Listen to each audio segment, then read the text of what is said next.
묵상의 집 말씀 묵상 역대상 11장 20절에서 47절 성경 읽기 새번역.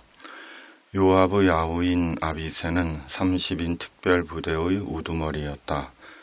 바로 그가 창을 휘둘러 300명을 쳐서 죽인 용사이다. 그는 세 용사와 함께 유명해졌다. 그는 30인 특별부대 안에서 제일 뛰어난 용사였다. 그는 30인 특별부대의 우두머리가 되기는 하였으나 세 용사에 견줄만 하지는 못하였다. 여호야다의 아들인 브나야는 갑스엘 출신으로 공적을 많이 세운 용사였다. 바로 그가 사자처럼 기운이 센 모압의 장수 아리엘의 아들 둘을 쳐 죽였고, 또 눈이 내리는 어느 날 구덩이에 내려가서 거기에 빠진 사자를 때려 죽였다. 그는 또 이집트 사람 하나를 죽였는데 그 이집트 사람은 키가 5규빗이나 되는 거인이었다. 그 이집트 사람은 배틀다리 같은 굵은 창을 들고 있었으나 브나야는 막대기 하나만을 가지고 그에게 덤벼 오히려 그 이집트 사람의 손에서 창을 빼앗아 그 창으로 그를 죽였다. 여호야다의 아들 브나야가 이런 일을 해서 그 세 용사와 함께 유명해졌다. 그는 30인 특별부대 안에서 뛰어난 장수로 인정을 받았으나 세 용사에 견줄만 하지는 못하였다. 다윗은 그를 자기의 경호대장으로 삼았다. 군대의 용사들로서는 다음과 같은 사람들이 더 있다. 요압의 아우 아사엘과 베들레헴 사람 도도의 아들 에라남과 하롤 사람 사뭇과 블론 사람 헬레스와 드고아 사람 이게스의 아들 이라와 아나도 사람 아비에셀과 후사 사람 시프게와 아호와 사람 일레와 느도바 사람 마아레와 느도바 사람 바나의 아들 헬렉과 베냐민 자손으로 기브아 사람 리베의 아들 이데와 비라돈 사람 브나야와 가스 시냇가에 사는 후레와 아르바 사람 아비엘과 바룸 사람 아스마웻과 살본 사람 엘리아바와 기손 사람 하셈의 아들들과 하랄 사람 사게의 아들 요나단과 하랄 사람 사갈의 아들 아이암과 우르의 아들 엘리발과 무게라 사람 헤벨과 블론 사람 아이야와 갈멜 사람 헤스로와 에스베의 아들 나아레와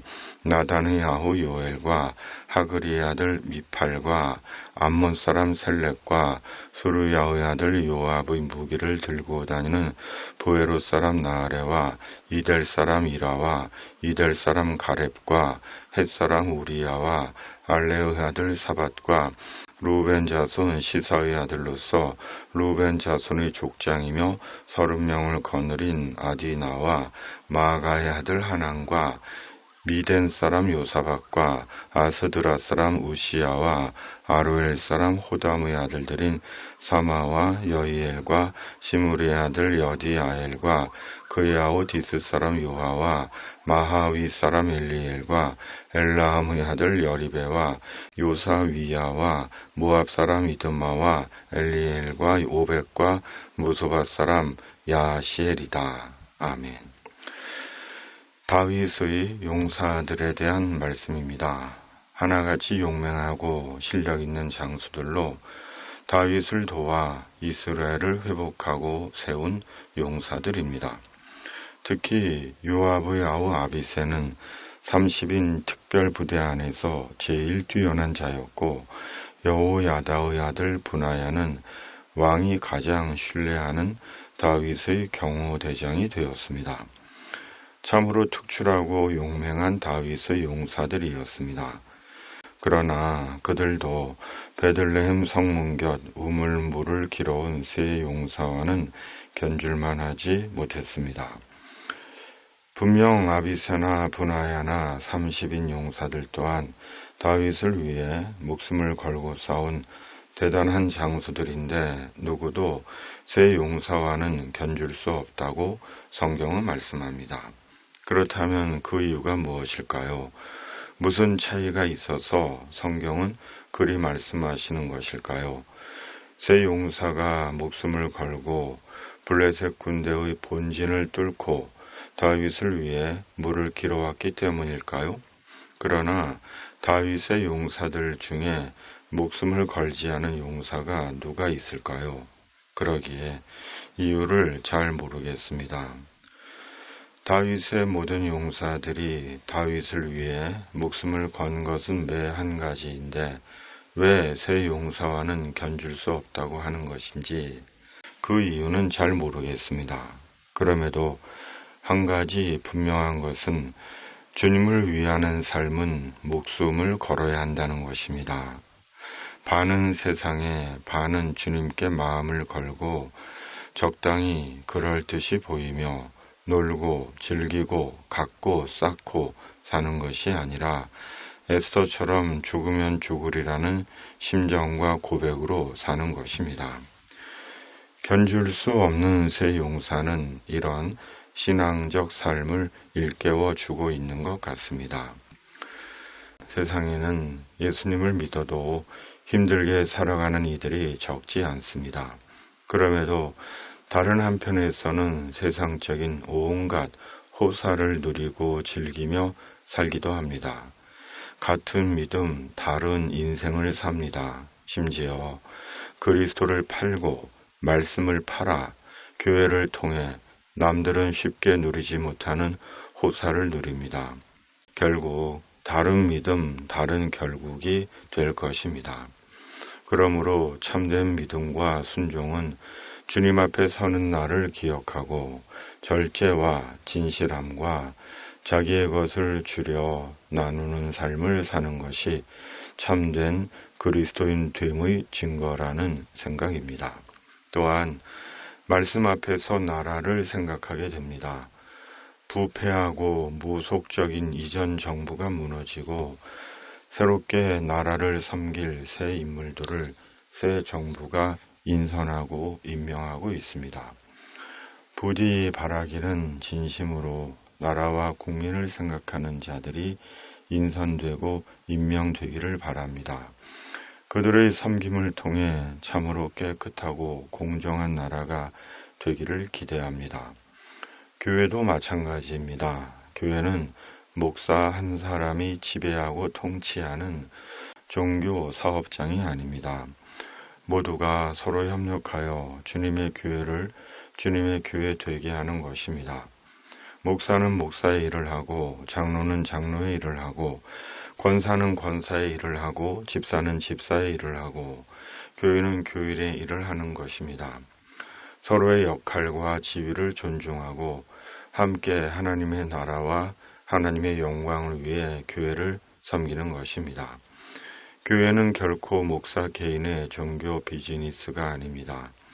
또한 장로나 직분자들이나 교인들이 교회의 주인이 아닙니다. 그렇게 생각할 때 교회의 변질과 부패가 시작됩니다. 그러므로 하나님의 부르심을 따라 각자에게 주신 은사를 존중하고 자신의 역할과 책임을 다하는 것입니다. 지상의 교회는 완전하고 완벽한 교회가 아닙니다. 하나님의 구원을 위해 주님께서 성령으로 세우신 주님의 공동체입니다. 그러므로 주님 다시 오실 때까지 교회에서 저마다 주인 노릇하고 행세하려 하지 말고 언제나 말씀과 성령의 인도를 받고 겸손히 행하는 것입니다. 교회를 통해 자기 욕심과 이기심과 욕망을 채우려고 할 때 교회를 변질시키고 회방하며 결국은 자기 영혼과 인생을 망칩니다. 우리의 인생은 지금 다 결정되고 판가름 난 것이 아닙니다. 인생 다 살고 주님 앞에 서는 날 주님께로부터 온전한 판결과 평가를 받고 우리의 영혼이 결정됩니다. 그러므로 지금 호사를 누리고 자기 마음대로 하는 것이 좋은 것이 아니라 주님 안에서 어떤 영혼을 맞이하느냐가 진짜 중요한 것임을 알고 믿음 안에서 자신을 성찰하며 사는 것입니다. 그가 참된 그리스도인입니다. 오늘 말씀 묵상입니다. 아멘.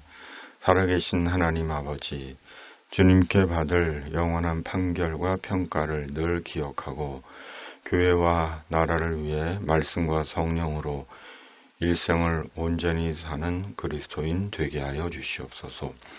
기름 붓듯 성령을 저희에게 부어 주시옵소서. 이 나라를 주님의 공의와 정의로 다스려 주시고 진리와 구원의 복음을 온전히 전하는 교회가 되게 하여 주시옵소서. 예수님의 이름으로 간절히 기도하옵나이다. 아멘. 하늘에 계신 우리 아버지, 아버지의 이름을 거룩하게 하시며 아버지의 나라가 오게 하시며 아버지의 뜻이 하늘에서와 같이 땅에서도 이루어지게 하소서. 오늘 우리에게 일용할 양식을 주시고 우리가 우리에게 잘못한 사람을 용서하여 준 것 같이 우리 죄를 용서하여 주시고 우리를 시험에 빠지지 않게 하시고 악에서 구하소서. 나라와 권능과 영광이 영원히 아버지의 것입니다. 아멘.